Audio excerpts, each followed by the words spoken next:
Back at it with another one. Appreciate you joining me. Got a photo edit here of a recent client of mine that signed up for the package that I offer on my booking site. It's called the Stepping Out package.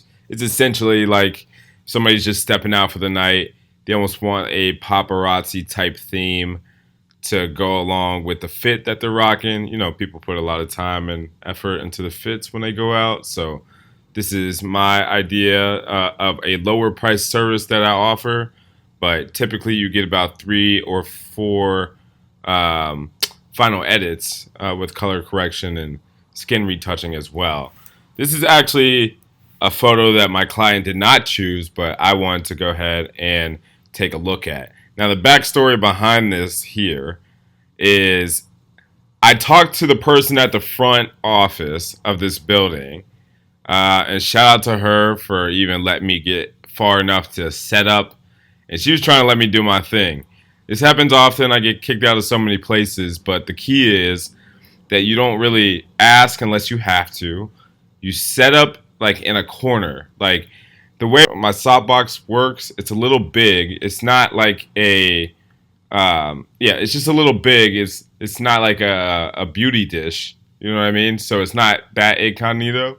It's not that small, but I can get away with setting it up pretty quickly. So if I can line it up in the corner I want to get to, again, we talked about mood boards and having the client prepared and ready to go.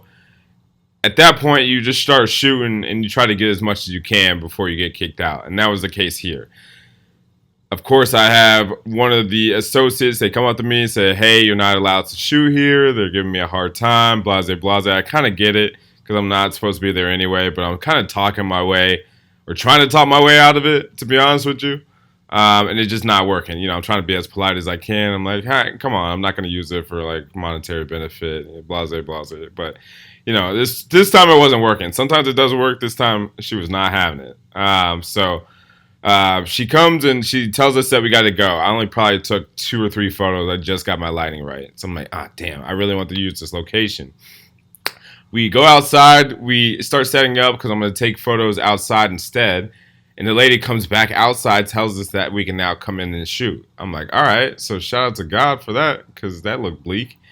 And then we go in there. We start setting up and shooting. And then her manager comes out and she's like, actually, you can't shoot in here. So I'm like, bruh, it's not looking great for y'all. Can you like just tell me one way or the other? You get my hopes up and down, and I'm trying to please a client here, and you know this has really nothing to do with me.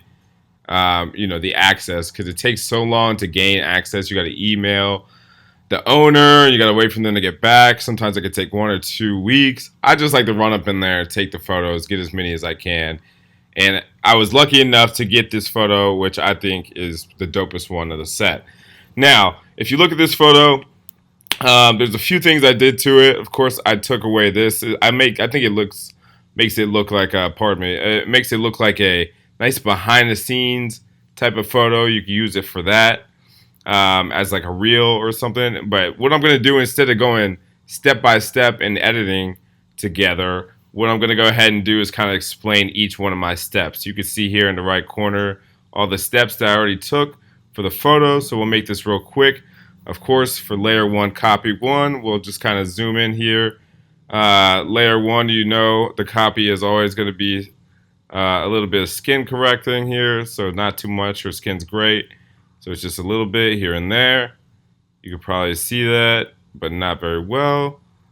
And then, you know, a little bit of softening on the face, just a tad bit, right? And then we can go ahead and zoom out from there. And we're going to start working with the brightness and contrast. You'll see the differences here shortly if that ever backs up. But, yep, just a little bit of brightness that we're going to add. Right? And I'll get a full view here. You can see the brightness again, just a tad bit of brightness. And then we're going to increase a little bit of the saturation. It's just like a very minimal amount. It's almost like +4, like that little amount, but enough to just make it pop slightly. Then I start using generative fill, right? Now I can get rid of this up at the left top hand corner from the flash itself. We could take it from 2 squares to 1 square, 1 white square, I mean.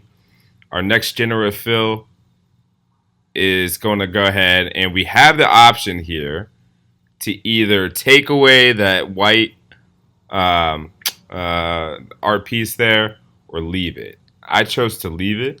I feel like that doesn't take away from the model themselves and what you're trying to be looking at when you look at this photo. So I left it, and then you got a little bit of something here and just more generative fill. This did a great job of mimicking down here at the bottom this generative fill option. I was pretty happy with it. Nice reflection. And then I do have the option here to go with the optical snoot effect.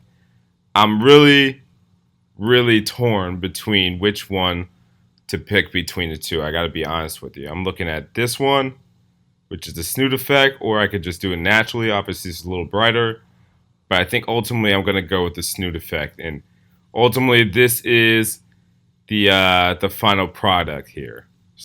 Continue to follow me for edit tips and tricks. Walk along with me, hear these stories about how these shoots came about.